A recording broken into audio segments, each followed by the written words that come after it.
اب 5واں گروپ شروع ہو رہا ہے، اس میں 13 ہیں مکی صورتیں اور پھر 3 آئیں گی مدنی صورتیں۔ لیکن یہ جان لیجئے کہ اب جو مدنی صورتیں آئیں گی وہ چھوٹی چھوٹی ہیں، زیادہ سے زیادہ 4 رکوع، اکثر و بیشتر 2 رکوع۔ یہ جو بڑی مدنیات جو ہیں وہ ختم ہو چکی ہیں، سورہ بقرہ، سورہ آل عمران، سورہ انفال۔ ترتیب کیا ہے؟ پہلے سورہ بقرہ ہے، پھر سورہ انفال ہے، پھر سورہ آل عمران ہے، پھر سورہ نساء ہے، پھر سورہ احزاب ہے، پھر سورہ نور ہے، پھر سورہ مائدہ ہے۔ یہ ہے طویل، جو سائزیبل اور طویل مدنیات ہیں۔ باقی چھوٹی جو ہے وہ ان کے بین بین ان کے درمیان آتی نہیں ہے۔ جیسے سورہ صف جو ہے وہ بھی سورہ احزاب کے ساتھ ہی متصل نازل ہوئی ہے۔ سورہ محمد ہے وہ بھی سورہ بقرہ کے ساتھ متصل نازل ہوئی ہے، وہ بھی غزوہ بدر سے پہلے پہلے نازل ہوئی ہے۔ تو چھوٹی صورتوں کا معاملہ جو ہے وہ علیحدہ ہو جائے گا، لیکن یہ کہ عام بڑی صورتوں کی ترتیب یہ ہے: البقرہ اور پھر انفال، پھر آل عمران، پھر نساء، پھر یہ جو ہم نے ابھی ختم کی احزاب، اور پھر نور، اور پھر مائدہ۔ سورۃ السبا، بسم اللہ الرحمن الرحیم۔ اب نوٹ کر لیجئے یہ آخری مرتبہ 2 صورتیں قرآن میں آ رہی ہیں جو الحمدللہ سے شروع ہو رہی ہیں، تقریباً 7 8 پاروں کے فصل سے۔ سورہ فاتحہ الحمد سے شروع ہوئی، الحمدللہ رب العالمین الرحمن الرحیم۔ پھر سورہ انعام آئی تھی، وہ بھی الحمدللہ الذی خلق السماوات والارض وجعل الظلمات والنور۔ اس کے بعد پھر 15ویں پارے میں آئی سورہ کہف، الحمدللہ الذی انزل علی عبدہ الکتاب ولم یجعل لہ عوجا۔ اور اب پھر یہ 7 پاروں کے بعد 22ویں پارے میں سورہ سبا بھی ہے، اس سے آگے سورہ فاطر بھی ہے، یہ جوڑے کی شکل میں ہے، اور یہ دونوں الحمدللہ سے شروع ہو رہی ہیں۔ الحمدللہ الذی لہ ما فی السماوات و ما فی الارض، کل تعریف، کل حمد، کل شکر اللہ کے لیے ہے جس کی ملکیت ہے ہر وہ شے، وہ سب کچھ جو آسمانوں میں ہے اور وہ سب کچھ جو زمین میں ہے۔ وَلَهُ الْحَمْدُ فِي الْآخِرَةِ، اور آخرت میں بھی اسی کے لیے حمد ہوگی۔ وَهُوَ الْحَكِيمُ الْخَبِيرُ، اور یقیناً وہ سب کچھ جاننے والا ہے، باخبر ہے اور کمال حکمت والا۔ اور آخرت میں جو میدان حشر میں حضور نے فرمایا لواء الحمد بیدی، میرے ہاتھ میں حمد کا جھنڈا ہوگا، حضور کھڑے ہوں گے میدان حشر میں لواء الحمد، اب حمد کا جھنڈا لے کر۔ اور اس حمد کا خاص تعلق ہے اس آخری امت کے ساتھ۔ حضور کا نام بھی اسی سے ہے، محمد، احمد، حامد، یہ نام ہے حضور کے صلی اللہ علیہ وسلم۔ اور حمد جو ہے حمادون، یہ امت جو ہے حمادون ہے، یہ بہت حمد کرنے والے ہیں۔ اور قیامت کے دن میدان حشر کے اندر حمد کا جھنڈا حضور کے ہاتھ میں ہوگا، دست مبارک میں، اور حضور فرماتے اس روز جو میں اللہ کی حمد کروں گا وہ آج نہیں کر سکتا۔ یعلم ما یلج فی الارض وما یخرج منها، وہ جانتا ہے جو کچھ زمین میں گھستا ہے، داخل ہوتا ہے، اور جو کچھ کہ اس سے نکلتا ہے۔ وما ينزل من السماء وما يعرج فيها، اور جو کچھ کے اترتا ہے آسمان سے نازل ہوتا ہے اور جو کچھ کے چڑھتا ہے اس میں۔ وهو الرحیم الغفور، اور وہ غفور ہے اور رحیم ہے۔ وقال الذين كفروا لا تأتينا الساعة، اور یہ کہتے ہیں کافر کہ کبھی یہ قیامت نہیں آئے گی، یا ساعہ جو ہے کبھی نہیں آئے گی۔ ساعہ اور قیامت کا فرق میں بیان کر چکا ہوں، اور اس میں گویا کہ ابھی تک جو ماضی قریب تک خیال رہا ہے سائنسدانوں کا کہ کائنات ابدی ہے، ہمیشہ رہے گی، اس کے ختم ہونے کا سوال ہی نہیں۔ اب یہ ہے کہ سائنس جو ہے فزکس کے میدان میں یہ بات مسلم ہو چکی ہے کہ یہ ابدی نہیں ہے، بلکہ اس سے ختم ہونا، کتنا عرصہ میں ختم ہونا یہ ہم نہیں کہہ سکتے، لیکن یہ کہ مختلف اعتبارات سے یہ طے اب ہو چکا ہے کہ یہ ہمیشہ رہنے والی نہیں ہے، اس کو ایک دن ختم ہونا ہے۔ اور جس طرح کی یہ پھیلی ہے، جس طریقے سے پھل جھڑی ہوتی ہے ایک، اسی طریقے سے یہ پھیلی ہے اور اسی طریقے سے یہ واپس لوٹ جائے گی۔ بقل بلا وربی، کہہ دیجئے کیوں نہیں، یقیناً مجھے میرے رب کی قسم ہے، لتاتینکم، وہ تم پر آ کر رہے گی، دھمک کر رہے گی، دھمکے گی تم پر۔ عالم الغیب، مجھے اپنے اس رب کی قسم ہے کہ جو تمام چھپی ہوئی چیزوں کا جاننے والا ہے۔ لا یعزب عنہ مثقال ذرۃ فی السماوات ولا فی الارض، اس سے غائب نہیں ہو سکتا کوئی ذرہ بھی، نہ آسمانوں میں اور نہ زمین میں۔ ولا اصغر من ذلک ولا اکبر، اور نہ کوئی شے جو اس سے چھوٹی ہو اور نہ وہ کہ اس سے بڑی ہو، الا فی کتاب مبین، مگر یہ کہ وہ کتاب مبین میں، روشن کتاب میں موجود ہے۔ لیجزی الذین آمنوا، یہ قیامت جو آئے گی کیوں آئے گی؟ لیجزی الذین آمنوا وعملوا الصالحات، تاکہ بدلہ دے، جزا دے اللہ تعالیٰ اپنے اہل ایمان بندوں کو جنہوں نے نیک کام کیے۔ اگر نہیں آتی قیامت تو یہ تو بڑی ناانصافی ہو جائے گی۔ جنہوں نے اللہ کے لیے اپنی لذات کو چھوڑا، دنیاوی لذائذ کو چھوڑا، اپنے عیش کو چھوڑا، انہوں نے جان جوکھوں میں ڈالی، انہوں نے جہاد کیا، انہوں نے قتال کیا، انہوں نے اپنے کیریئرز برباد کیے، اپنے مستقبل خراب کر لیے دنیاوی اعتبار سے، اب ان کو کوئی بدلہ نہ ملے، کہیں ان کا اعزاز و اکرام نہ ہو، کہیں ان کو جو ہے خلط نہ ملے، تو یہ تو بڑا ظلم ہو جائے گا۔ لِيَجْزِيَ الَّذِينَ آمَنُوا وَعَمِلُوا الصَّالِحَاتِ أُولَٰئِكَ لَهُم مَّغْفِرَةٌ وَرِزْقٌ كَرِيمٌ، یقیناً ان کے لیے مغفرت بھی ہے اور بہت ہی باعزت روزی بھی ہے۔ وَالَّذِينَ سَعَوْا فِي آيَاتِنَا مُعَاجِزِينَ، اور وہ لوگ کہ جو ہماری آیات کو جھٹلانے میں کوشاں ہیں، ہرانے میں، شکست دینے کے اندر، أُولَٰئِكَ لَهُمْ عَذَابٌ مِّن رِجْزٍ أَلِيمٌ، ان کے لیے تو پھر عذاب ہوگا بہت دردناک۔ وَيَرَى الَّذِينَ أُوتُوا الْعِلْمَ الَّذِي أُنزِلَ إِلَيْكَ مِن رَّبِّكَ هُوَ الْحَقُّ، تاکہ دیکھ لیں وہ لوگ کہ جن کو علم دیا گیا ہے کہ یہ جو چیز نازل کی گئی ہے محمد آپ کی طرف، یہ حق ہے آپ کے رب کی طرف سے۔ وَيَهْدِي إِلَىٰ صِرَاطِ الْعَزِيزِ الْحَمِيدِ، اور یہ ہدایت دیتی ہے عزیز اور حمید ہستی یعنی اللہ تعالیٰ کے راستے کی طرف۔ وَقَالَ الَّذِينَ كَفَرُوا، اور جو کافر کہتے ہیں هَلْ نَدُلُّكُمْ عَلَىٰ رَجُلٍ، کیا ذرا ہم بتائیں آپ کو ایک شخص ایسا بھی ہمارے ہاں پیدا ہو گیا ہے، یہ اس طریقے سے استہزائی انداز میں کہتے تھے، هَلْ نَدُلُّكُمْ عَلَىٰ رَجُلٍ، ایک ایسے شخص کی طرف رہنمائی کریں تمہاری، يُنَبِّئُكُم، جو تمہیں یہ خبر دے رہا ہے، اذا مزقتم كل ممزق، جبکہ تم بالکل ریزہ ریزہ ہو جاؤ گے، مرنے کے بعد مٹی ہو کر مٹی میں مل جاؤ گے، انکم لفی خلق جدید، پھر تمہیں ایک مرتبہ اور بنا دیا جائے گا، پیدا کر دیا جائے گا۔ افترا علی اللہ کذبا، اس آیت کو نوٹ کر لیجیے، اس لیے کہ سورت کے آخر میں پھر اس کا حوالہ آئے گا کہ وہ شش و پنج میں تھے۔ معاملہ کیا ہے؟ کیا یہ محمد نے جھوٹ گھڑ لیا ہے؟ اب اس کے بھی شواہد نہیں ملتے تھے ان کے سامنے کہ ان کی سیرت و کردار، آخر 40 برس جو ہمارے مابین انہوں نے گزارے ہیں، الصادق الامین، ہم نے خود خطاب دیا ان کو، تو افترا علی اللہ کذبا، کیا انہوں نے اب اتنی بڑی جسارت کی ہے کہ کوئی چیز گھڑ کر جھوٹ موٹ اللہ کی طرف جو ہے وہ منسوب کر دی ہے، ام بہی جنہ، یا یہ کہ ان پر کوئی جنون ہو گیا ہے، وہ دماغی توازن کھو بیٹھے ہیں، یا کوئی آسیب کا سایہ آ گیا، یعنی ظاہر بات ہے کہ آسیب کا سایہ ہو گیا ہے، اور کوئی اگر ان کو جنون کا عارضہ ہو گیا تو پھر تو یہ پھر ملامت نہیں ہے، پھر تو آدمی کہہ دیتا ہے جو بھی چاہے کہہ دے، اس نے جان بوجھ کر تو جھوٹ نہیں بولا، دیوانہ آدمی جو ہے وہ جان بوجھ کر جھوٹ نہیں بول رہا ہوتا، جو منہ میں آیا کہہ رہا ہے، تو ہو سکتا ہے تو یہ ان کے درمیان گویا کہ ایک انہیں اس میں ابھی شش و پنج ہے۔ یہ جیسا کہ میں نے آپ چرچ کیا نا، یہ صورتیں وہ ہیں کہ جو درمیانی 4 سالوں کی ہے، آخر میں آ کر جو بھی وہ پوری طرح پولرائزیشن ہو گئی تھی وہ تو ہم پڑھ چکے ہیں، 14 جمع 2 16 صورتیں تقریباً، ان میں سے ایک نکال دیجیے سورہ ہجر، تو 15 صورتیں وہ ہیں کہ جو آخری 4 سال جو ہیں جو آپ کے قیام مکہ کے اس دور کے ہیں، اور یہ جو 2 گروپ ہیں درمیانی مکی صورتوں کے، یہ ہیں درمیانی 4 سال، ان میں سے بھی سورہ شعراء کو نکال دیجیے کہ وہ ابتدائی دور کی صورت ہے، باقی یہ تقریباً سب کی سب وہ صورتیں۔ تو ابھی اب ان کے اندر بھی خود بھی ایسے لوگ تھے کہ جو شش و پنج میں تھے کہ ہوا کیا، ماجرا کیا ہے، کیا واقعی محمد نے اتنے سچے صادق الامین انسان نے جھوٹ گھڑ لیا؟ یہ بات بھی کوئی سمجھ میں نہیں آتی، اور کیا ان کو اوپر کوئی دیوانہ پن طاری ہو گیا ہے، کوئی جنون کا عارضہ ہو گیا، یہ اس کے بھی شواہد نظر نہیں آ رہے۔ بل الذین لا یؤمنون بالآخرۃ فی العذاب، بلکہ یہ وہ لوگ کہ جو آخرت پر یقین نہیں رکھتے وہ عذاب میں آئے ہوئے ہیں، ان کی جان اس ضیق میں پھنس گئی ہے، والضلال ہے،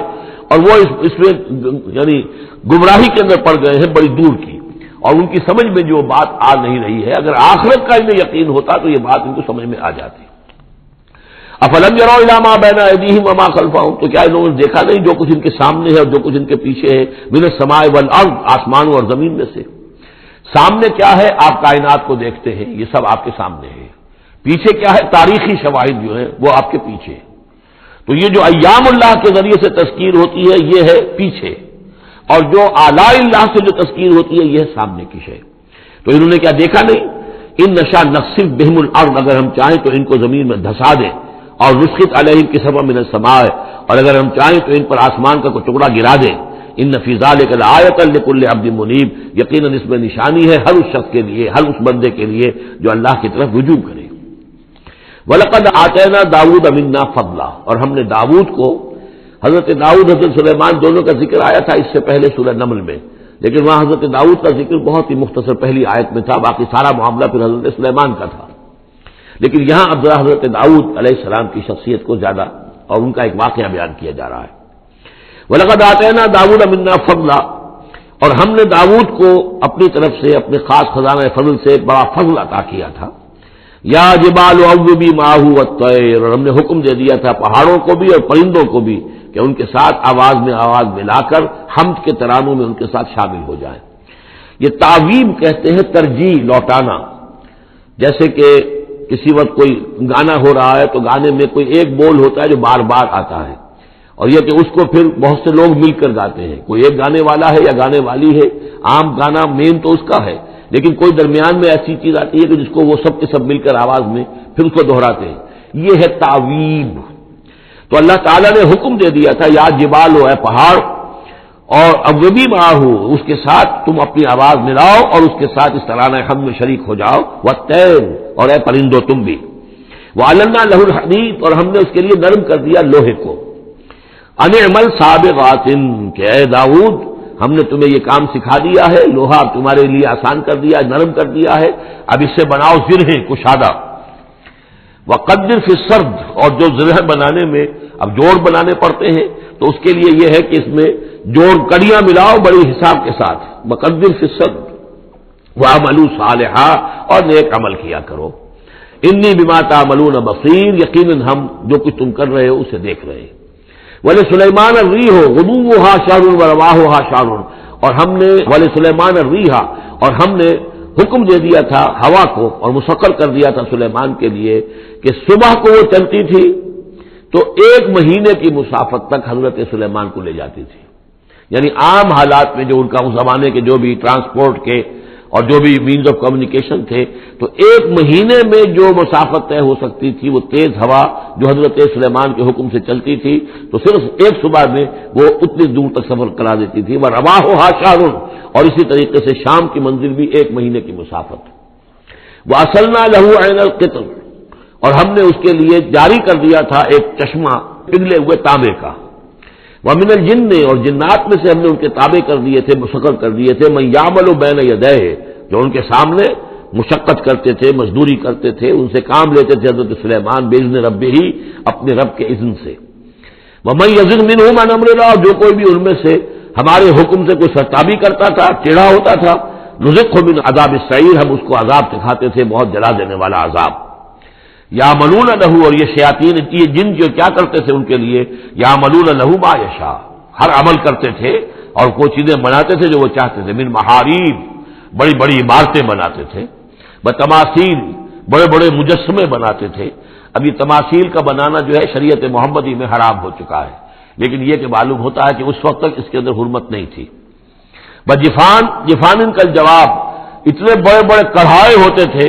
لگن کہ جیسے کہ وہ تالاب ہے، اور قدور الراسیات، اور اتنی بڑی دیگیں ہوتی تھی جو ہل نہیں سکتی کہیں، بس وہ مستقل طور پر چولہوں کے اوپر رکھ دی گئی تھی۔ اس قسم کی دیگ سنا ہے کہ اجمیر شریف میں ہے، وہاں جو شیخ معین الدین اجمیری رحمۃ اللہ علیہ کا جو مزار ہے تو وہاں وہ دیگیں ہیں بہت بڑی بڑی، جن کے اندر جو ہے وہ تو پھر انسان اس کے اندر داخل ہو کر پھر وہاں سے بھر بھر کے وہ لوگوں کو دیتے ہیں، اس لیے کہ وہاں جو ہجوم ہوتا ہے تو اس کے لیے اتنا بندوبست وہاں کیا گیا ہے۔ تو ایک نشانی اگر کسی کو دیکھنی ہو تو وہاں جا کر دیکھ لیں، لیکن حضرت سلیمان کے لیے یہ جنات کے ذریعے سے اللہ تعالیٰ نے یہ سارا کام فراہم کر دیا تھا۔ اعملوا آل داؤد شکرا، اے داؤد کے گھر والوں، کیونکہ حضرت داؤد کے بیٹے حضرت سلیمان، تو ان سے کہا جا رہا ہے عمل کرو اور احسان مان کر ہماری نعمتوں کا حق ادا کرتے ہوئے، وقلیل من عبادی شکور، اور واقعہ یہ ہے کہ میرے بندوں میں سے شکر کرنے والے کم ہی ہیں۔ فلما قضینا علیہ الموت، جب ہم نے ان پر موت طاری کر دی، ما دلہم علی موتہ، تو ان جنات کو اس کی موت کی خبر نہ ہو سکی، نہیں مطلع کیا اس کی موت پر جنات کو، الا دابۃ الارض، مگر یہ جو گھن ہے دیمک، اس نے زمین کا کیڑا، تاکل من ساعتہ، کہ وہ کھا گیا اس کو، وہ جو عصا تھا جس کو ٹیک لگا کر حضرت داؤد کھڑے تھے، جان قبض ہو چکی ہے، انتقال کر گئے لیکن وہ کھڑے رہے وہاں پر، اور جب وہ عصا جو ہے وہ دیمک چٹ کر گئی اور وہ عصا گرا، ٹوٹا، اور پھر حضرت سلیمان کا جسد جو ہے وہ گرا تو انہیں معلوم ہوا۔ فلما خرّا، تو جب وہ گر پڑے، تبینت الجن، تو اب معلوم ہو گیا جنات کو، اللہ کانوا یعلمون الغیب، اگر انہیں علم غیب حاصل ہوتا، ما لبثوا فی العذاب المہین، تو وہ اس عذاب مہین میں نہ رہتے اتنے عرصے تک، وہ یہی سمجھ رہے تھے کہ یہ کھڑے ہوئے ہیں سلیمان، لہذا جو بھی کام جو لگا رکھا ہے وہ کام کر رہے ہیں۔ لقد کان لسبع فی مسکنہم آیہ، اسی طرح قوم سبا کے لیے بھی ان کے مسکن میں، ان کے وطن میں ہماری ایک نشانی تھی۔ یہ قوم سبا یمن میں آباد تھی، اور ان کے ہاں یوں سمجھیے کہ 2 سلسلے باغات کے چلے گئے تھے سینکڑوں میل تک، اور بہت عمدہ باغات، پہاڑی علاقہ ہے، بہت بند بنائے تھے انہوں نے، اور یہ کہ یہ تقریباً 800 قبل مسیح کے زمانے میں یہ بند بنائے گئے ہوں، حضرت مسیح سے 800 برس قبل، اور ایک بہت بڑا بند تھا سد معارب۔ لیکن یہ کہ پھر اس قوم کے اندر ناشکری پیدا ہوئی، پھر جو بھی ہوتا ہے زوال اخلاقی اور دینی مذہبی جو آیا، اس کے نتیجے میں اللہ تعالیٰ نے اسی بند کا جو ہے ان کے اوپر سیلاب، جیسے خدا نہ خواستہ آج بھی کوئی بڑا ڈیم جو ہے اگر ٹوٹ جائے تو کیا ہوگا، کیا قیامت آئے گی،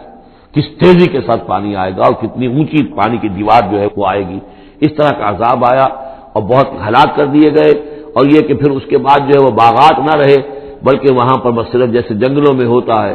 کچھ یہ پیلو اور وغیرہ چیزیں جو ہوتی ہیں، ڈیلے، یہ جھاڑیوں میں لگ جاتی ہیں کچھ چیزیں، اور میکسیمم یہ کہ کچھ بیگ باقی رہ گئے، باقی ساری نعمتیں اللہ نے ان سے سلب کر لی، کیونکہ انہوں نے شکر نہیں کیا، انہوں نے ناشکری کی۔ حال ہی میں میرا ذہن اس آیہ مبارکہ کی طرف منتقل ہوا ہے پاکستان کی تاریخ کے حوالے سے کہ جنتین، اللہ نے ہمیں بھی 2 باغ دیے تھے، ایک مشرقی پاکستان، ایک مغربی پاکستان، لیکن جو صورتحال ہوئی ہے اور کتنی خوشحالی تھی ابتدا میں دونوں جگہ، اور اب کیا حال ہے دونوں جگہ، تو اس کے اندازہ کر لیجئے ایک ہلکے درجے میں وہی ہے کہ فیہ ذکرکم، ہمارا ذکر جو ہے وہ کہیں نہ کہیں موجود ہے، بشرطے کہ ہم قرآن کو پڑھتے ہوئے اس کے بین السطور بھی پڑھنے کی کوشش کریں۔ لقد کان لسبع فی مسکنہم آیہ، قوم سبا کے لیے ان کے مسکن میں، ان کے ملک میں ایک آیت، ایک نشانی تھی ہماری، جنتان عن یمین و شمال، 2 باغات کے سلسلے تھے داہنے اور بائیں طرف، کلوا من رزق ربکم، کھاؤ اپنے رب کے رزق میں سے، واشکروا لہ، اور اس کا شکر ادا کرو، بلدۃ طیبۃ، تمہاری یہ بستیاں بہت پاکیزہ ہیں، ورب غفور، اور تمہارا رب جو ہے بہت ہی بخشنے والا ہے۔ فاعرضوا، انہوں نے اعراض کیا، فارسلنا علیہم سیل العرم، پھر ہم نے ان کے اوپر بہت زور کا سیلاب چھوڑ دیا، وبدلناہم، اور ہم نے پھر بدل دیے بجنتیہم، ان کے ان 2 باغات جن میں ہر طرح کے انواع و اقسام کے پھل تھے، ان کی جگہ پر جنتین، 2 ایسے باغ، ذوات اوکل خمط، کہ کچھ کسیلے قسم کے اس میں کچھ پھل ڈیلے وغیرہ جو ہو جاتے ہیں جھاڑیوں کے اندر، وَأَصْلٍ، اور جھاؤ، وَشَيْءٍ مِّن سِدْرٍ قَلِيلٍ، تھوڑا سا بس اگر کچھ رہ گیا تھا وہاں پر تو وہ تھی اگر کوئی اچھی چیز تو وہ کچھ بیر تھوڑے سے۔ ذالک جزیناہم، یہ ہم نے ان کو بدلہ دیا بما کفروا، ان کے کفران نعمت کی وجہ سے، وہل نجازی الا الکفور، اور ایسا برا بدلہ ہم دیتے ہیں صرف انہی کو کہ جو ناشکرے ہوں۔ وجعلنا بینہم وبین القری التی بارکنا فیہا، اصل میں یہ ایسٹ ویسٹ ٹریڈ کا جو میں نے آپ کو بتایا معاملہ کہ یہ قریش کی اجارہ داری رہی ہے اس کے اوپر، اس سے پہلے اس قوم سبا کے پاس تھا یہی معاملہ۔ قوم سبا جو یمن میں یہ آباد تھے اور ان کا یہ سرسب شاداب علاقہ بھی تھا، اور بہت خوشبویات یہاں پیدا ہوتی تھی اور ہر طرح کی بڑی آسودگی تھی، بہت پرانے زمانے کے جو کچھ سیاح ہیں انہوں نے حالات بھی لکھے ہیں، تو اس حوالے سے، لیکن یہ جو مشرق و مغرب کی ٹریڈ پوری ان کے پاس تھی، یعنی ہند چینی، ہندوستان چین، یہ سارا مشرق سے سارا سامان جو آتا تھا تجارتی وہ یمن کے ساحل پر آ گیا، ادھر یورپ سے سارا سامان جو آیا مرچنڈائز وہ آ گیا فلسطین کے ساحل پر، میڈیٹرینین کو کراس کیا فلسطین کے ساحل پر آ گیا۔ اب ان 2 پوائنٹس کے درمیان جو ہے ان کے قافلے جاتے تھے، اور اللہ تعالیٰ نے ایسا کیا تھا کہ ایک طرف تو کئی 100 میل تک تو ان کے باغات ہی چلے گئے تھے، پھر یہ کہ آگے بھی یہ ہے کہ تھوڑے تھوڑے وقفے کے بعد ایسی بستیاں آباد کر دی تھی اللہ نے اس راستے پر کہ جو راستے ہی پر تھیں، تو گویا کہ راستہ پرامن بھی ہو گیا، پرسکون بھی ہو گیا، ضرورت کی چیزیں بھی ملنے لگی۔ لیکن یہ کہ جب ان کے اندر گراوٹ آئی تو انہوں نے اس کی ناشکری کی، اللہ یہ کیا فائدہ، یہ سب ہے، اس میں تو کوئی خاص ہمارے لیے ایڈونچر تو ہے ہی نہیں، کوئی دور کا سفر ہو اس میں خطرے بھی ہوں، اس میں کوئی اندیشے بھی ہوں، تب لطف آئے سفر کرنے کا، تو اللہ تعالیٰ نے پھر یہ جو ان کی ساری سہولتیں جو دے رکھی تھی وہ ان سے سلب کر لی۔ وجعلنا بینہم وبین القری التی بارکنا فیہا، اور ہم نے ان کے مابین اور ان بستیوں کے مابین جن میں ہم نے برکت دی ہے، اب یہ وہ فلسطین کا علاقہ ہے، الذی بارکنا حولہ، قرآن ظاہرتاً، ہم نے بہت سی بستیاں ایسی بنا دی تھی اس پورے علاقے کے اندر کہ جو ان کے شاہراہ جو تھی تجارتی اس کے عین کناروں پر تھی، ظاہر تھی ان پر، وقدرنا فیہا السیر، اور ہم نے اس میں اندازہ مقرر کر دیا تھا چلنے کا، سفر کرنے کا، گویا کہ ہر 30 میل بعد یا 50 میل کے بعد کوئی نہ کوئی ایسی آبادی ہے تاکہ انہیں وہاں پر سہولت ملے۔ سیروا فیہا لیالی وایاما آمنین، اور ہم نے کہہ دیا تھا کہ اب کرو سیر اس میں، کیا کرو سفر اس میں آرام سے امن کے ساتھ، راتوں کو بھی اور دن کو بھی۔ فقالوا ربنا باعد بین اسفارنا، پروردگار ذرا ہمارے سفروں کے اندر جو ہے وہ ذرا لمبائی پیدا کر دے، دوری پیدا کر دے، وظلموا انفسہم، اور انہوں نے اپنے آپ پر ظلم کیا، فجعلناہم احادیث، تو اب ہم نے انہیں صرف کہانیاں بنا دیا، اب ان کی کہانیاں رہ گئی ہیں، ان کی تاریخ کے اندر داستانیں رہ گئی ہیں، اب ان کا کوئی نام و نشان نہیں رہا۔ وَمَزَّقْنَاهُمْ كُلَّ مُمَزَّقٍ، اور ہم نے ان کو ریزہ ریزہ کر دیا، ختم کر دیا، منتشر کر دیا، اس لیے کہ جب یہ بند ٹوٹا ہے اور سیلاب آیا ہے، یہ آیا ہے کوئی 450 عیسوی میں، یعنی حضور کی ولادت سے لگ بھگ سمجھیے 125 برس پہلے، اور حضور پر جب وحی شروع ہوئی تو تقریباً اسے 150 یا 160 برس پہلے، اور اس کے بعد سے پھر قریش کو یہ ساری تجارت جو ہے مل گئی۔ اب ان کے قافلے جاتے تھے شمال اور جنوب میں، یمن اور فلسطین کے مابین، تو اس لیے یہ زیادہ حضور صلی اللہ علیہ وسلم کی پیدائش سے اور آپ کے زمانے سے زیادہ پرانا واقعہ نہیں ہے۔ وَمَزَّقْنَاهُمْ، اس کے بعد یہاں سے لوگ چلے گئے، خود اوس اور خزرج کے قبیلے جو ہیں یہ بھی یمن ہی سے آ کر آباد ہوئے ہیں اس مدینہ منورہ میں، اور جو عراق وغیرہ کے قبائل ہیں وہ بھی یہاں سے نکل کر جا کر عرب قبائل آباد ہوئے۔ یمن بہت زیادہ بہت بڑا مرکز رہا تہذیب کا، تمدن کا، عرب تہذیب و تمدن کا بہت بڑا گہوارہ۔ وَلَقَدْ صَدَّقَ عَلَيْهِمْ إِبْلِيسُ ظَنَّهُ، اور یقیناً ابلیس نے ان کے بارے میں، ان فی ذلک لآیات لکل صبار شکور، یقیناً اس میں نشانیاں ہیں ان لوگوں کے لیے جو صبر کرنے والے اور شکر کرنے والے ہیں۔ وَلَقَدْ صَدَّقَ عَلَيْهِمْ إِبْلِيسُ ظَنَّهُ، اور یقیناً ابلیس نے ان کے بارے میں اپنے اس گمان کو سچا کر دکھایا۔ فَاتَّبَعُوهُ إِلَّا فَرِيقًا مِّنَ الْمُؤْمِنِينَ، تو ان سب نے ہی پیروی کی اس ابلیس کی سوائے تھوڑا سا ایک جماعت اہل ایمان کی۔ وَمَا كَانَ لَهُ عَلَيْهِمْ مِن سُلْطَان، لیکن اس ابلیس کو ان پر کوئی اختیار حاصل نہیں تھا۔ الا لنعلم من یؤمن بالآخرۃ، یہ تو ہم نے جو اس کو مہلت دے رکھی ہے کہ وہ ورغلائے، دھوکہ دے، سب باغ دکھائے، وہ بھی اس لیے تاکہ ہم دیکھ لیں، واضح ہو جائے کون ہے کہ جو آخرت پر یقین رکھتا ہے، ممن ہوا منہا فی شک، ان سے علیحدہ کر لیں ہم ان کو کہ جو آخرت کے بارے میں شک میں مبتلا ہے۔ وربک علی کل شیء حفیظ، اور یقیناً آپ کا پروردگار جو ہے وہ ہر چیز پر نگران اور نگہبان ہے۔ قل ادعوا الذين زعمتم من دون الله لا يملكون مثقال ذرة في السماوات ولا في الأرض وما لهم فيهما من شرك وما له منهم من ظهير۔ صدق اللہ العظیم۔ اے نبی، ان مشرکین سے کہیے کہ پکارو جن کو بھی تم نے گمان کیا ہے کہ وہ اللہ کے سوا تمہارے مددگار ہیں یا تمہارے اولیاء ہیں یا تمہارے دیوی ہیں یا دیوتا ہیں۔ لا یملکون مثقال ذرۃ فی السماوات ولا فی الارض، انہیں کوئی اختیار حاصل نہیں ہے ایک ذرے کے ہم وزن بھی، نہ آسمانوں میں نہ زمین میں۔ ما لہم فیہما من شرک، ان کا کوئی شرک جو ہے، ان کا کوئی ساجھا نہیں ہے، کوئی شریکہ نہیں ہے زمین اور آسمان کے معاملے میں اللہ کے ساتھ۔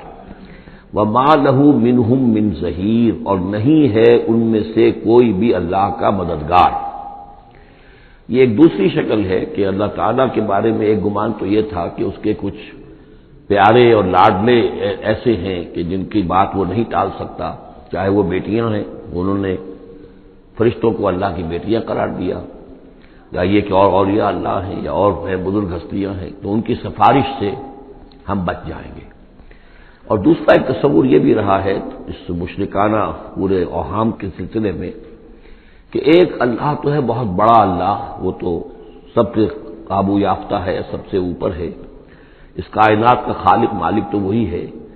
لیکن اس نے چھوٹے اپنے نائبین رکھے ہوئے ہیں۔ یعنی یہ جو ان کا ذہن تھا کہ آخر ایک چھوٹی سی مملکت بھی ہوتی ہے تو بادشاہ کے کچھ ایسے منصبدار بھی تو ہوتے ہیں، کوئی سپہ سالار بہت بڑا ہے، فوجی لیڈر ہے، تو اس کے چھوٹے چھوٹے اس کے جو اور آفیسرز ہیں اور جو اس کے جو بھی سالار ہیں، تو آخر ان کا بھی کچھ عمل دخل ہوتا ہے۔ تو اللہ نے اپنی اس عظیم کائنات میں کچھ اختیارات تقسیم کیے ہوئے ہیں اپنے نائبین کو، جو اس پوری کائنات کا انتظام چلانے میں اس کے مددگار ہیں۔ یہ تصور جو ہے نائبین سلطنت کا، یہ بھی ان کے ہاں موجود تھا، اور یہ زیادہ تر ہندوستان کی جو مائتھولوجی ہے اس میں یہی ہے، دیوی دیوتا۔ اصل میں اس تصور میں اور ایمان بالملائکہ میں بڑا باریک سا فرق ہے، لیکن یہ باریک سا فرق جو ہے مردی اور نامردی، قدم فاصلہ دارت زمین و آسمان کا فرق واقع ہو جاتا ہے۔ ہم بھی مانتے ہیں کہ فرشتے ہیں، یہ کارندے ہیں اس کائنات کے، یہ اللہ کی اس کائناتی حکومت کے سول سروس ہے، ان میں سے کسی کے پاس اختیار کوئی نہیں ہے، وہی کرتے ہیں جس کا حکم ملتا ہے، لہذا ان میں سے کسی کو پکارا نہیں جائے گا، ان سے دعا نہیں کی جائے گی، ان سے استدعا نہیں کی جائے گی، استغاثہ نہیں کیا جائے گا، استمداد نہیں کی جائے گی، کچھ نہیں، پکارو اللہ کو۔ اللہ آپ کی تکلیف کو رفع کرنے کے لیے کسی کو بھیج دے، فرشتے کو بھیج دے، بغیر کسی فرشتے کو بھیجے وہ قادر ہے کہ وہ آپ کی تکلیف رفع کر دے۔ ان لوگوں نے یہ سمجھا کہ ان کو جب اللہ نے بنا رکھا، یہ ملائکہ کا ایمان جو ہے بگڑ کر یہ شکل اختیار کر گیا کہ جب اللہ نے ان کے ذمے بڑے بڑے کام لگا رکھے ہیں تو یقیناً کچھ اختیارات بھی دیے ہیں، اور پھر ان کا ساجھا ہے، انتظام کے اندر وہ شریک ہے، اس کی نفی ہو رہی ہے۔ وما لہم فیہما من شرک وما لہ منہم من ظہیر، ان میں سے کوئی بھی ایسا نہیں ہے کہ جو اس کا مددگار ہو۔ ولا تنفع الشفاعۃ عندہ، اور اس کے ہاں شفاعت جو ہے مفید نہیں ہوگی الا لمن اذن لہ، مگر اسی کے حق میں جس کے لیے کہ اجازت دی گئی ہو۔ حتی اذا فزع عن قلوبہم، جب اللہ تعالیٰ فرشتوں کو کوئی حکم بھیجتا ہے تو اس اللہ تعالیٰ کی عظمت کی وجہ سے اور جلالت کی وجہ سے ان کے اوپر بھی ایک طرح کی دہشت طاری ہو جاتی ہے۔ پھر جب وہ دہشت ان کے دلوں سے ہٹتی ہے، قالوا ماذا قال ربکم، تو ایک دوسرے سے پوچھتے ہیں آپ کے رب نے کیا فرمایا، کیا حکم ہے، کیا نئی بات آئی ہے۔ قالوا الحق، وہ کہتے ہیں جو کچھ فرمایا وہ حق ہے، وہو العلی الکبیر، اور وہ بہت بلند و بالا ہے، فرشتوں کا بھی معاملہ یہ ہے اس کے ساتھ، اور الکبیر ہے، بہت بڑا ہے۔ قل من یرزقکم من السماوات والارض، ان سے پوچھئے کہ کون ہے جو تمہیں رزق پہنچاتا ہے آسمانوں سے اور زمین سے۔ قل اللہ، کہیے کہ اللہ۔ وَإِنَّا أَوْ إِيَّاكُمْ لَعَلَىٰ هُدًى أَوْ فِي ضَلَالٍ مُّبِينٍ، اور یا ہم اور یا آپ لوگ یا تو ہدایت پر ہیں یا کھلی گمراہی میں ہیں، یعنی یا تو ہم ہدایت پر ہیں تو آپ کھلی گمراہی میں ہیں، اور اگر آپ ہدایت پر ہیں تو پھر ہم کھلی گمراہی میں ہیں، یعنی یہ دونوں چیزیں جو ہے ڈائگنلی اپوزٹ ہیں، بعد المشرقین ہو چکا ہے ہمارے عقیدے میں اور تمہارے عقیدے میں۔ قل لا تسألون عما اجرمنا، ان سے کہہ دیجئے کہ تم سے سوال نہیں کیا جائے گا ہمارے جرائم کے بارے میں، تمہارے خیال میں ہم جرم کر رہے ہیں، ہم نے غلط چیزیں گھڑ لی ہیں، ہم نے تمہارے حقیقی معبودوں کی نفی کر دی ہے، ہم جو کر رہے ہیں کہ ہماری وجہ سے کنبے تقسیم ہو گئے، یہ ہمارے جرائم ہیں۔ لا تسألون عما اجرمنا، جو جرم ہم نے کیے ہوں گے، یعنی جس کو اس کو اپنے لفظ استعمال کر رہے ہیں، حکمت تبلیغ ہے کہ اپنی طرف جرم کی نسبت کہہ رہے ہیں جو کہ ان کا کہنا تھا۔ لا تسألون عما اجرمنا ولا نسأل عما تعملون، اور ہم سے نہیں پوچھا جائے گا اس سے کہ جو آپ کر رہے ہیں، یہاں پر خاص طور پہ جرم کا لفظ نہیں لائے، یہ تاکہ یہ کہ ان کے اندر وہ عصبیت جو ہے بھڑکے نہ، کچھ سوچنے کے لیے اگر کسی شخص میں کوئی آمادگی ہے تو وہ غور کرے۔ قل یجمع بیننا ربنا ثم یفتح بیننا بالحق، کہہ دیجئے کہ ہمیں جمع کرے گا ہمارا رب ایک دن اور پھر فیصلہ کر دے گا ہمارے مابین حق کے ساتھ۔ وہو الفتاح العلیم، اور یقیناً وہی ہے فیصلہ کر دینے والا، اور فیصلہ بھی ہوگا بالبناء علم، جو سب کچھ جاننے والا ہے۔ قل ارونی الذین الحقتم بہ شرکاء کلا، کہیے ان سے ذرا دکھاؤ مجھے کون ہے وہ لوگ کہ جن کو تم نے ملا دیا ہے اللہ کے ساتھ شریک کی حیثیت سے، کوئی نہیں، بل هو اللہ العزیز الحکیم، وہ تو ایک ہی اللہ ہے، خود العزیز ہے، اپنی ذات میں العزیز ہے، اس کی قدرت کسی اور کے بل پر قائم نہیں ہے، کسی اور کے سہارے پر نہیں ہے، کسی اور کی مدد کا وہ محتاج نہیں ہے،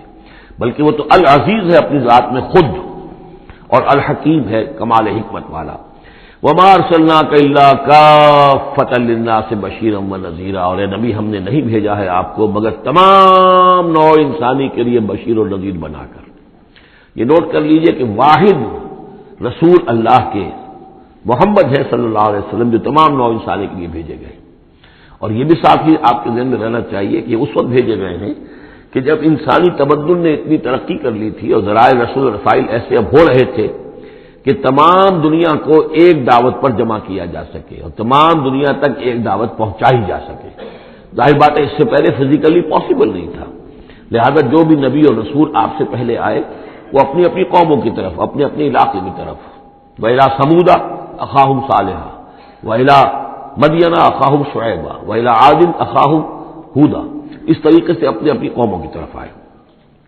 وَمَا أَرْسَلْنَاكَ إِلَّا كَافَّةً لِلنَّاسِ بَشِيرًا وَنَذِيرًا وَلَٰكِنَّ أَكْثَرَ النَّاسِ لَا يَعْلَمُونَ، لیکن اکثر لوگ جانتے نہیں ہیں۔ وَيَقُولُونَ مَتَىٰ هَٰذَا الْوَعْدُ إِن كُنتُمْ صَادِقِينَ، اور پھر وہ پوچھتے ہیں، یہی سوال کرتے ہیں کب ہوگا یہ وعدہ پورا، عذاب کا یا قیامت کا۔ قُل لَكُم مِّيعَادُ يَوْمٍ لَّا تَسْتَأْخِرُونَ عَنْهُ سَاعَةٌ وَلَا تَسْتَقْدِمُونَ، کہہ دیجئے تمہارے لیے ایک وعدے کا وقت مقرر ہے، ایک وعدے کا دن طے ہے اللہ کے ہاں، اس سے نہ تو تم آگے جا سکو گے اور نہ پیچھے ہو سکو گے۔ وقال الذين كفروا لن نؤمن بهذا القرآن ولا بالذي بين يديه، اور کہا ان کافروں نے کہ ہم ہرگز نہیں ایمان لائیں گے نہ اس قرآن پر نہ اس پر جو اس کے سامنے موجود ہے۔ یہ آیت اس اعتبار سے بہت اہم ہے کہ یہاں پر سورہ قصص میں بھی آیا تھا کہ سحران تظاہرا، یہ دو جادو ہیں، تورات اور قرآن، اور ان دونوں نے آپس میں گٹھ جوڑ کر لیا ہے۔ تورات میں پیشن گوئیاں ہیں حضور کی اور قرآن کی، اور قرآن مجید تصدیق کرتا ہے تورات کی، تو اس طریقے سے ان کا آپس میں گٹھ جوڑ ہے، ہمارے خلاف انہوں نے ایک متحدہ محاذ بنا لیا ہے۔ وہی بات یہاں کہی جا رہی ہے، اور یہ آیت اس اعتبار سے بہت اہم ہے کہ اس میں لفظ تورات کے اوپر بھی لفظ قرآن کا اطلاق ہوتا ہے۔ انہوں نے کہا وَقَالُوا قَالَ الَّذِينَ كَفَرُوا لَن نُؤْمِنَ بِهَٰذَا الْقُرْآنِ، ہم ہرگز نہیں مانیں گے، نہ ایمان لائیں گے اس قرآن پر، وَلَا بِالَّذِي، یا نہ اس قرآن پر جو بین یدیہ ہے کہ جو اس سے پہلے موجود تھا۔ یہاں میں یہ عرض کر دیتا ہوں، اگرچہ وقت کا مجھے خیال ہے کہ یہ مولانا امیر حسن اصلاحی صاحب ان کا انتقال ہو گیا ہے، اللہ ان کی مغفرت فرمائے، ان سے بہت بڑی خطا ہوئی ہے رجم کے معاملے میں، اور انہوں نے اپنی تفسیر میں یہ رائے ظاہر کی کہ شادی شدہ ہو یا غیر شادی شدہ ہو، زانی یا زانیہ، سزا وہی ہے 100 کوڑے۔ رجم کا معاملہ قرآن مجید میں نہیں ہے، اس میں تو کوئی شک نہیں کہ رجم کے بارے میں قرآن مجید میں صریح آیت نہیں ہے، لیکن یہ کہ یہ حضور نے رجم کیا اور اس کے بعد خلفائے راشدین نے کیا، اور پوری امت کے نزدیک سوائے خوارج کے، شیعہ سنی اور جو بھی سنیوں کے جتنے مکاتب فکر ہیں، اہل تشیع کے جتنے مکاتب فکر ہیں، سب کے سب اس پر متفق ہیں کہ شادی شدہ زانی دانیہ کی سزا رجم ہے۔ بہرحال ان سے خطا ہوئی ہے، لیکن میں نے انہیں خط لکھا تھا، میں جلدی اسے شائع بھی کر دوں گا۔ اصل میں ایک جو حدیث آتی ہے حضرت عمر رضی اللہ تعالیٰ عنہ سے، اور حدیث بخاری کی ہے، کہ انہوں نے یہ کہا کہ یہ آیت قرآن میں موجود تھی، ہم اسے پڑھا کرتے تھے، گویا کہ یہ رجم کی آیت قرآن میں تھی، ہم اسے پڑھا کرتے تھے، بعد میں وہ منسوخ ہو گئی، تو منسوخ التلاوت ہوئی ہے، منسوخ الحکم نہیں ہوئی ہے۔ اس حدیث پر انہوں نے بہت زیادہ حملہ کیا ہے، بہت زیادہ، کہ ظاہر بات ہے قرآن مجید میں کوئی آیت تھی اور منسوخ ہو گئی، اور یہ بات جو ہے وہ ظاہر بات ایسی ہے کہ جو بظاہر اس قبول کرتے ہوئے انسان کو کافی کچھ سوچنا پڑتا ہے، تردد ہوتا ہے۔ تو میں نے انہیں خط لکھا تھا کہ اصل میں اس حدیث میں اگر ہم قرآن کا لفظ جو حضرت عمر فاروق رضی اللہ تعالیٰ عنہ نے استعمال کیا ہے، اس میں تورات مراد لیں، تورات میں یہ آیت تھی، اور ظاہر بات ہے کہ تورات کی بھی قرآن مجید نے جس چیز کی نفی نہیں کی ہے، یہ بار بار میں آپ کو بتاتا آ رہا ہوں کہ وہ چیز کہ جو حضرت موسیٰ علیہ السلام کی شریعت میں کہ جو بھی احکام تھے ان میں سے جس حکم کی نفی نہیں ہوئی ہے وہ حکم قائم ہے۔ قتل مرتد کا معاملہ بھی اسی قبیل سے ہے، اور رجم جو ہے زانی زانیہ اگر شادی شدہ ہو تو اس کو رجم کرنے کی سزا جو اس کا معاملہ بھی اسی سے متعلق ہے۔ اور اس کے لیے دلیل یہ ہے کہ اس حدیث میں جو لفظ قرآن آیا ہے تو وہاں قرآن سے مراد اس قرآن کے بجائے وہ قرآن جو پہلے سے تھا۔ اور آپ کے علم میں ہوگا ایک واقعہ یہ بھی بیان کیا جاتا ہے، یہ حدیث ہے کہ ایک مرتبہ حضور کے سامنے حضرت عمر رضی اللہ تعالیٰ عنہ تورات لے کر آئے اور پڑھ رہے تھے، تو حضور کو غصہ بھی آیا، اور آپ نے فرمایا کہ اگر موسیٰ بھی اس وقت موجود ہوتے تو انہیں میری پیروی کرنی ہوتی۔ تو یہ بات بالکل صحیح ہے، جس چیز کا حکم قرآن میں آ گیا ہے اس کو تورات منسوخ نہیں کر سکتی، اور اس میں تورات کا کوئی اور حکم ہے تو اس کو ریفر کرنے کا یا اس کو کوٹ کرنے کا کوئی فائدہ نہیں ہے۔ لیکن یہ کہ قرآن مجید میں تورات کو بھی قرآن قرار دیا جا رہا ہے، اس اعتبار سے اگر حضرت عمر نے تورات کی آیت کے بارے میں اس حدیث میں اگر ہم یہ مان لیں کہ لفظ قرآن استعمال کیا ہے تو وہ سارا اشکال ختم ہو جائے گا۔ اس اعتبار سے یہ آیت بہت اہم ہے۔ وقال الذین کفروا، کہا ان کافروں نے لن نؤمن بہذا القرآن، نہیں مانیں گے ہرگز ہم نہ اس قرآن کو، ولا بالذی بین یدیہ، نہ اس کو جو اس سے پہلے موجود ہے، ولو تری اذ الظالمون موقوفون عند ربہم، اور کاش کہ تم دیکھتے جب یہ ظالم کھڑے کیے جائیں گے اپنے رب کے سامنے، یرجع بعضهم الی بعض القول، اب یہ ایک دوسرے کے اوپر الزام ڈالیں گے، وہ ان کے اوپر ڈالے گا، وہ ان پر ڈالے گا۔ یقول الذین استضعفوا للذین استکبروا، تو جو لوگ پسماندہ تھے، دبے ہوئے تھے، کمزور تھے، وہ اپنے مستکبرین سے کہیں گے، اپنے چودھریوں سے، سرداروں سے، لولا انتم لکنا مومنین، اگر آپ لوگ نہ ہوتے تو ہم ایمان لے آئے ہوتے۔ وہ عوام الناس، جیسے کہ میں بارہا عرض کرتا رہا ہوں کہ یہ لوگ جو ہیں اپنے عوام کو حضور سے برگشتہ کرنے کے لیے کس کس طرح کی باتیں کرتے تھے۔ لولا انتم لکنا مومنین، یہ آج ہمیں روز بد دیکھنا نہ پڑتا، اگر آپ لوگ نہ ہوتے تو ہم ایمان لے آتے۔ قال الذین استکبروا للذین استضعفوا، جواباً کہیں گے وہ مستکبرین ان کمزوروں سے، اور نحن صددناکم عن الہدی، کیا ہم نے روکا تھا تمہیں ہدایت سے، بعد اذ جاءکم، جبکہ وہ تمہارے پاس آ گئی تھی، بل کنتم مجرمین، تم خود ہی مجرم تھے، تمہارے اندر ہی خباثت موجود تھی۔ وقال الذین استضعفوا للذین استکبروا، اور پھر جواب دیں گے وہ لوگ کہ جو دبے ہوئے تھے، جو پیچھے چلنے والے تھے، پسماندہ تھے، ان لوگوں سے جو مستکبرین تھے، بل مکر اللیل والنہار، بل تمہاری تو دن رات کی جو تھی یہی سازش تھی، یہی پروپیگنڈا تم کرتے تھے، اسی طرح کی کوششیں کرتے تھے، استامروننا، تم تو ہمیں حکم دیتے تھے نکفر باللہ ونجعل لہ اندادا کہ ہم اللہ کا کفر کریں اور ہم اس کے مد مقابل قرار دے دیں. وہ اسر الندامت لما رأوا العذاب، اور پھر وہ اپنی ندامت کو چھپانے کی کوشش کریں گے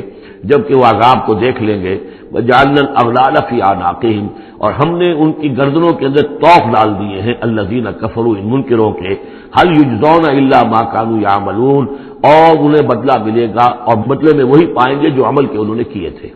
وما ارسلنا فی قریۃ من نذیر الا قال مترفوها، اور نہیں بھیجا ہم نے کسی بھی بستی اور کسی شہر میں کوئی ڈرانے والا، خبردار کرنے والا، مگر یہ کہ وہاں کے جو آسودہ حال لوگ تھے، جو دولت مند لوگ تھے، انہوں نے کہا انا بما ارسلتم به کافرون، جو چیز آپ دے کر بھیجے گئے ہیں ہم اس کا انکار کرتے ہیں. وقالوا نحن اکثر اموالا واولادا، ان کا کہ ہمارے ہاں ہمارے پاس کثرت کے ساتھ مال ہے، اولاد ہے. وما نحن بمعذبین، اگر اللہ نے ہمیں مال دیا ہے، اولاد دی ہے، تو ظاہر بات ہے کہ اللہ ہمیں پسند کرتا ہے، اللہ کے ہم منظور نظر ہیں تبھی تو ہے، لہذا اب ہم پر کوئی عذاب نہیں آئے گا. قل ان ربی یبسط الرزق لمن یشاء ویقدر، کہہ دیجئے کہ میرا پروردگار اس دنیا کے رزق کو تو جس کے لیے چاہتا ہے پھیلا دیتا ہے. یہ ضروری نہیں ہے کہ جس کو دولت دی ہوئی ہو وہ اللہ کا پیارا ہی ہو، اللہ کا منظور نظر ہو. یہ دنیا کی تو اس شے کے بارے میں جیسا کہ حدیث میں آتا ہے کہ اگر کل دنیا میں جو کچھ ہے، دنیا و ما فیہا کی اگر وقت ایک مچھر کے پر کے برابر بھی ہوتی ہے اللہ کی نگاہ میں، تو وہ یہاں کسی کافر کو ایک گھونٹ پانی میں نہ دیتا. تو اللہ کی نگاہ میں تو اس کی کوئی حیثیت نہیں ہے. اس لیے وہ تو میرا رب جس کے لیے چاہتا ہے بساط جو ہے بچھا دیتا ہے اور اس کو وسیع کر دیتا ہے، وہ یقدر جس کے لیے چاہتا ہے کم کر دیتا ہے. ولکن اکثر الناس لا یعلمون، لیکن اکثر لوگ علم نہیں رکھتے کہ اس چیز کا کوئی تعلق اس سے نہیں ہے کہ کون اللہ کا منظور نظر ہے، کون اللہ کا مقرب بارگاہ ہے. وما اموالکم ولا اولادکم بالتی تقربکم عندنا زلفیٰ، اور یہ دیکھو تمہارے اموال اور اولاد وہ چیزیں نہیں ہیں جن کے ذریعے سے کہ تم ہمارا قرب حاصل کر سکو. الا من آمن، ہمارا قرب حاصل کرنے والے تو وہ لوگ ہیں جو ایمان لائیں اور نیک عمل کریں. وعمل صالحا فاولئک لهم جزاء الضعف، ان کو ملے گا دگنا بدلہ، دگنی جزا. بما عملوا وهم فی الغرفات آمنون، ان کے اعمال کا دگنا انہیں جزا ملے گی اور وہ اونچے جھروکوں کے اندر جو ہیں اور بالا خانوں کے اندر امن سے رہیں گے. والذین یسعون فی آیاتنا معاجزین، اور وہ لوگ جو بھاگ دوڑ کر رہے ہیں، جد و جہد کر رہے ہیں، کوشش کر رہے ہیں ہماری آیات کو شکست دینے کی، آیات کو ناکام بنانے کی. یہ آیات تو آ رہی ہے کہ ایمان ان کے ذریعے سے پھیلے اور لوگ جو ہیں وہ اندھیروں سے نکل کر روشنی میں آئیں، لیکن جو لوگ اس عمل کے راستے میں رکاوٹیں ڈالنے کے لیے بھاگ دوڑ کر رہے ہیں، اولئک فی العذاب محضرون، یہ وہ لوگ ہیں جو عذاب میں پکڑے جائیں گے اور عذاب میں لا کر حاضر کر دیے جائیں گے.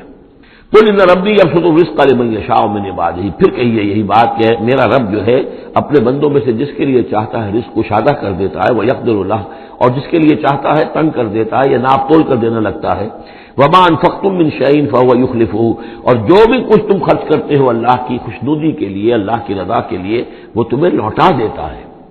یعنی ایک تو اس کا اجر ہے، وہ تو آخرت میں ملے گا، 10 گنا ملے گا، 100 گنا ملے گا، 700 گنا ملے گا. ایک دنیا میں بھی اللہ تعالیٰ اس کا بدل تمہیں دے دیتا ہے. یعنی اس معاملے میں تنگ دل نہ ہو، جو کچھ تم دو گے اللہ کی راہ میں کیا پتہ ہے کہ اس سے کیسی کیسی برکتیں تمہارے مال میں پیدا ہو جائیں. اللہ تعالیٰ کے معاملات جو ہیں وہ یہ ہے کہ اس دنیا میں بھی وہ نقد بھی تمہیں اس کا جو ہے بدل دے دے گا. وہو خیر الرازقین، اور یقیناً وہ بہترین رزق دینے والا ہے. ویوم یحشرہم جمیعا، اور جس دن کہ وہ جمع کرے گا ان سب کو. ثم یقول للملائکۃ، اور پھر کہے گا فرشتوں سے، اہؤلاء ایاکم کانوا یعبدون، کیا یہ لوگ آپ لوگوں کو پوجتے رہے ہیں؟ آپ کو میری بیٹیاں قرار دیا تھا اور آپ کو پوجتے تھے. قالوا سبحانک انت ولینا من دونہم، وہ کہیں گے اللہ تیری ذات پاک ہے اور تو ہمارا ولی ہے، ان سے ہمارا کوئی سروکار نہیں، ان سے ہمارا کوئی تعلق نہیں، ہمارا تعلق تیری ذات سے ہے، تو ہمارا ولی ہے، ہمارا آقا ہے، ہمارا مالک ہے، ہمارا پشت پناہ ہے. بل کانوا یعبدون الجن، اصل میں تو یہ جنوں کی عبادت کرتے تھے. یہ اپنے خیال میں فرشتوں کی کر رہے تھے، حقیقت میں جنات کے ساتھ ان کا رابطہ تھا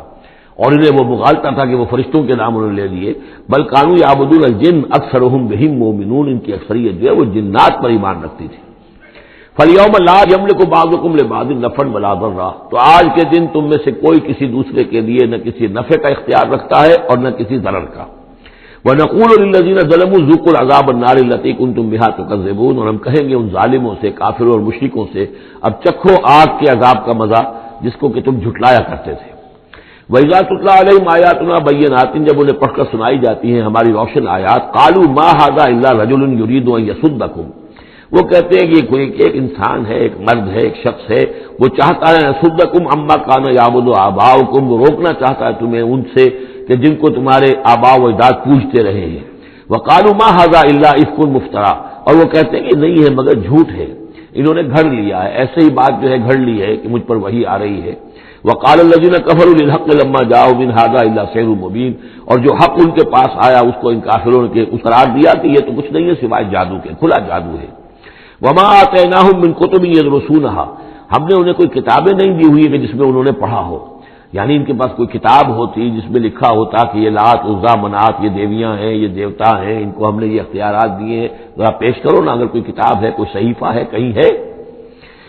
وما آتیناہم من کتب یدرسونھا وما ارسلنا الیہم قبلک من نذیر، اور اے نبی آپ سے پہلے ہم نے ان کے ہاں کوئی خبردار کرنے والا نہیں بھیجا، 3000 سے اوپر سال گزر گئے کہ ان کے ہاں کوئی نبی نہیں آیا، کوئی رسول نہیں آیا۔ وَكَذَّبَ الَّذِينَ مِن قَبْلِهِمْ، اور جھٹلایا ان لوگوں نے جو ان سے پہلے تھے۔ وَمَا بَلَغُوا مِعْشَارَ مَا آتَيْنَاهُمْ، اور یہ تو جو کچھ ہم نے انہیں دیا تھا اس کے 10ویں حصے تک نہیں پہنچے، یعنی اس سے پہلے جو قومیں تھیں، قوم عاد، اس کو جو دبدبہ تھا، اس کو جو شان و شوکت تھی، ان قریش کو تو اس کا 10واں حصہ بھی حاصل نہیں ہے۔ فَكَذَّبُوا رُسُلِي، تو انہوں نے میرے رسولوں کو جھٹلایا، فَكَيْفَ كَانَ نَكِيرِ، تو پھر سوچ لو کہ میری پھر پکڑ اور میری سزا جو ہوئی وہ کیسے ہوئی۔ قل انما اعظکم، اس آیت کا تعلق ہے آیت نمبر 8 سے، جو شروع میں آیا تھا کہ کچھ لوگ کہتے تھے کہ مسئلہ کیا ہے، یعنی ہر طرح کے لوگ موجود تھے وہاں پر، ایسے لوگ بھی تھے کہ جو ابھی اس شش و پنجی میں تھے کہ یہ معاملہ کیا ہے، کیا ان کا دماغی توازن کہیں بگڑ گیا ہے، کہیں کوئی جنون کا عارضہ ہو گیا ہے، یا یہ کہ یہ خود جان بوجھ کر جھوٹ بول رہے ہیں۔ تو جان بوجھ کر جھوٹ بولنا بھی کچھ سمجھ میں نہیں آتا، ان کی سیرت و کردار، ان کی پوری زندگی جو ہے وہ تو اس کے ساتھ کوئی مطابقت نہیں رکھتی کہ اتنا بڑا جھوٹ بول دیں۔ کبھی چھوٹے سے چھوٹے معاملے میں کبھی جھوٹ نہیں بولا انہوں نے، اور صادق الامین کا خطاب تو ہم نے خود دیا انہیں۔ یہ کیسے ہو گیا، کیا ہوا؟ ابھی وہ اسی شش و پنج میں تھے، اب اس پر اللہ تعالیٰ کی طرف سے یہ بات آ رہی ہے، اور جیسا کہ میں ایک لفظ استعمال کیا کرتا ہوں کہ لوگوں کو آمادہ کیا جائے کہ وہ اپنے گریبانوں میں جھانکیں، ذرا غور کریں، سوچیں، کیونکہ اگر بغیر سوچے سمجھے جو بھی عصبیت جاہلی ہے، اپنی جو بھی روایات ہیں، اپنے جو بھی موروثی عقائد ہیں ان کی حمایت میں لڑ رہے ہیں، ذرا کسی طرح آمادہ ہو جائیں کہ سوچیں، غور کریں، اس کے لیے یہ آیات بڑی اہم ہے۔ قل انما اعظکم بواحدہ، اے نبی ان سے کہیے میں تمہیں ایک بات کی نصیحت کرتا ہوں، میری ایک بات مانو، ان تقوموا للہ مثنی و فرادا، تم ذرا تھوڑی دیر کے لیے رکو اللہ کے لیے اور اللہ سے دعا مانگو، مثنی و فرادا، دو دو یا ایک ایک، علیحدہ علیحدہ یا دو دو، ثم تتفکروا، پھر ذرا تم غور کرو، سوچو، ما بصاحبکم من جنہ، تمہارے جو یہ ساتھی ہیں، یہ محمد جو ہے صلی اللہ علیہ وسلم، ان کے اندر کوئی جنون کا عارضہ نہیں ہے، انہیں کوئی دماغ ان کا خراب نہیں ہوا ہے، کہیں کوئی آسیب کا سایہ نہیں، ان کی زندگی دیکھو، بڑی منضبط زندگی ہے، بڑی پاک اور صاف زندگی ہے، ستھری زندگی ہے، ان کے معمولات کو دیکھو، کوئی شخص جس سے جنون کا عارضہ ہو جائے تو اس کے کچھ اور شواہد بھی تو ہوتے ہیں۔ ان ہوا الا نذیر لکم بین یدی عذاب شدید، وہ نہیں ہے سوائے اس کے کہ وہ تو ایک خبردار کرنے والے ہیں تمہارے لیے ایک عذاب کے آنے سے پہلے پہلے، بین ید عذاب شدید، ایک بہت سخت سزا کے آنے سے پہلے پہلے تمہیں خبردار کرنے والے ہیں، اس کے علاوہ ان کی کوئی حیثیت نہیں۔ قل ما سألتکم من اجر، اے نبی ان سے ایک بات اور کہیے، میں نے تم سے کوئی اجرت طلب نہیں کی۔ شاعر جو ہے تم سے وہ انعامات لیتے ہیں، قصیدہ کہتے ہیں تو وہ چاہتے ہیں کہ کچھ ان کو دو شالے دیے جائیں، اسی طریقے سے اور کوئی کہانی سنانے آتا ہے تو وہ بھی کوئی اجرت مانگتا ہے۔ میں نے تو آج تک تم سے، میں تمہیں یہ اللہ کا کلام سنا رہا ہوں جسے تم بھی کہتے ہو کہ بہت ہی حسین کلام ہے، فصیح و بلیغ کلام ہے، تو میں نے کبھی تم سے کوئی اجرت مانگی ہے؟ قل ما سألتکم من اجر فهو لکم، تو جو بھی اجرت میں نے تم سے کوئی مانگی وہ تمہیں کو مبارک ہو، تم وہ رکھو، یعنی یہ نفی کی انتہا ہے، اگر میں نے کوئی اجرت مانگی ہو تو وہ تم رکھو اپنے پاس، میں نے اس کہنے کا مطلب یہ کہ میں نے تم سے کبھی بھی کوئی اجرت نہیں مانگی۔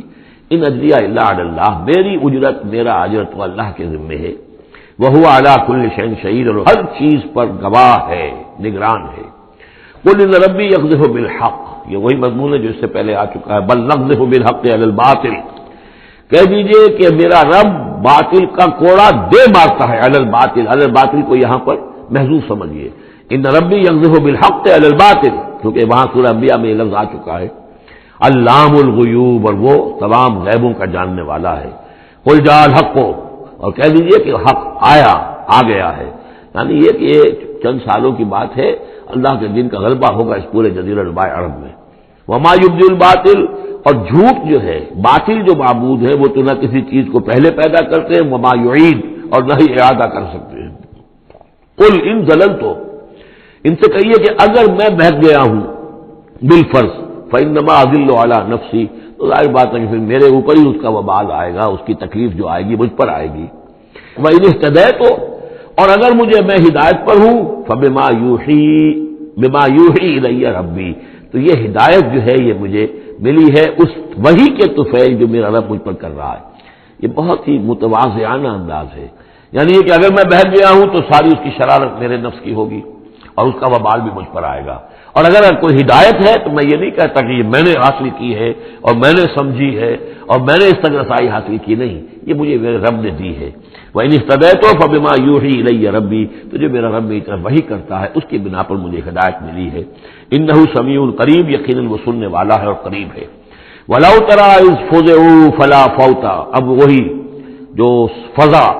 اکبر، جب وہ وقت آئے گا جب تم دیکھو گے جب یہ گھبرائیں گے، ان زلزلۃ الساعۃ شیء عظیم، جب فضا اکبر آئے گا، فلا فوت، تو پھر کہیں بچ کر بھاگنا ممکن نہ ہوگا، وَأُخِذُوا مِن مَّكَانٍ قَرِيبٍ، جیسے کہ کوئی ہاتھ لمبا سا ہو اور ان کو پکڑ کر لے آئے جبکہ یہ بھاگنے کی کوشش کر رہے ہوں۔ وَقَالُوا آمَنَّا بِهِ، اور پھر کہیں گے اس پر ہم ایمان لے آئے۔ وَأَنَّىٰ لَهُمُ التَّنَاوُشُ، اب کہاں ان کی رسائی ہو سکتی ہے ایمان تک؟ اب تناول اور تناوش ہم معنی الفاظ ہیں، اب تو وہ گیا معاملہ، وقت گزر گیا، وہ تو امتحان کا جو عرصہ تھا وہ ختم ہو چکا۔ وَأَنَّىٰ لَهُمُ التَّنَاوُشُ مِن مَّكَانٍ بَعِيدٍ، وہ تو گیا، بہت دور چلا گیا، وہ جو موقع تھا ایمان لانے کا وہ اب ختم ہو چکا۔ وَقَدْ كَفَرُوا بِهِ مِن قَبْلُ، انہوں نے اس کا کفر کیا تھا پہلے۔ وَيَقْذِفُونَ بِالْغَيْبِ مِن مَّكَانٍ بَعِيدٍ، اور وہ خام خواہ کے تیر تکے چلا رہے تھے دور کی جگہ سے، یعنی اندھیرے میں ٹامک ٹوئیاں مار رہے تھے، انہیں کیا ہو گیا ہے، یہ جھوٹ بول لیا ہے، انہوں نے گھڑ لیا ہے، یا ان کو کہ جن آ گیا ہے، یا وہ شاعر ہے، یا کوئی اپنا غلام رکھا ہوا ہے اس سے ڈکٹیشن لے رہے ہیں، یہ سب تیر تکے یہ چلاتے رہے اور قرآن کا اور محمد کا انکار کرتے رہے، تو اب ایمان لانے کا کوئی فائدہ نہیں۔ وَحِيلَ بَيْنَهُمْ وَبَيْنَ مَا يَشْتَهُونَ، اور حائل کر دیا جائے گا، رکاوٹ ڈال دی جائے گی ان کے اور ان کی پسندیدہ چیزوں کے مابین۔ جنت میں لہم ما یشاءون فیہا، جو چاہو گے وہاں ملے گا، لکم ما تشتہی انفسکم، جو بھی تمہاری جی چاہیں گے، جتنی بھی چیزیں انسان کو مرغوب ہے سب جنت میں فراہم کی جائیں گی، لیکن اب یہ لوگ دور کر دیے گئے، محروم کر دیے گئے۔ وحیل بینہم وبین ما یشتہون، جو بھی ان کی پسندیدہ چیزیں ہیں اب ان سے یہ محروم کر دیے گئے اور دور کر دیے گئے۔ کما فعل باشیاعہم من قبل، جیسے کہ ان کے ہی طریقے پر چلنے والے جو اور قومیں اور گروہ تھی جس طریقے سے ان کا حشر ہو چکا ہے۔ انہم کانوا فی شک مریب، وہ لوگ بھی ایسے ہی تھے کہ جو شک میں پڑے رہے اور ان کے دماغوں میں دغدغے ہی جنم لیتے رہے اور شکوک و شبہات ہی میں رہے، اور حق کی طرف آ کر اس کی تصدیق کرنے کی توفیق انہیں نصیب نہیں ہوئی۔ بارک اللہ لی ولکم فی القرآن العظیم ونفعنی وإیاکم بالآیات والذکر الحکیم۔